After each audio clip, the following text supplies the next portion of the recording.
رخ کرتے ہیں international news کا اور آپ کو بتائیں کہ جنوبی کوریا کے دارالحکومت سیول میں بھگدڑ مچنے سے 151 افراد ہلاک جبکہ 82 سے زائد زخمی ہو گئے۔ سیول میں مذہبی تہوار ہالووین کی تقریبات کے دوران لوگوں کی بڑی تعداد ہملٹن ہوٹل کے نزدیک ایک تنگ گلی سے گزر رہی تھی۔ اس دوران دھکم پیل کے بعد بھگدڑ مچ گئی۔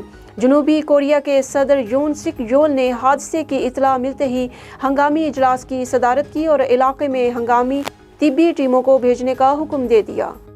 عراقی دارالحکومت بغداد میں دھماکے سے 10 افراد جاں بحق جبکہ 20 سے زائد زخمی ہو گئے۔ غیر ملکی خبر ایجنسی کے مطابق دھماکہ اسٹیڈیم کے قریبی گیراج میں ہوا۔ اس دوران مقامی افراد فٹ بال کھیل رہے تھے۔ سیکیورٹی حکام کا کہنا تھا کہ بارودی مواد سے بھری ڈیوائس گاڑی میں نصب کی گئی تھی۔ دھماکے کی زد میں گیس ٹینکر آنے سے ایک اور بڑا دھماکہ ہوا جس کی شدت سے قریبی گھروں کو نقصان پہنچا اور کھڑکیوں کے شیشے ٹوٹ گئے۔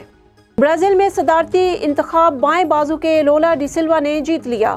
غیر ملکی میڈیا کے مطابق انتخابات میں دائیں بازو سے تعلق رکھنے والے صدر بولسینارو کو شکست ہو گئی۔ لولا ڈی سلوا کو کرپشن کے الزامات پر گرفتار کر کے نااہل کر دیا گیا تھا، تاہم برازیل کی عدالت نے لولا ڈی سلوا کی قید اور نااہلی کا فیصلہ ختم کر دیا تھا۔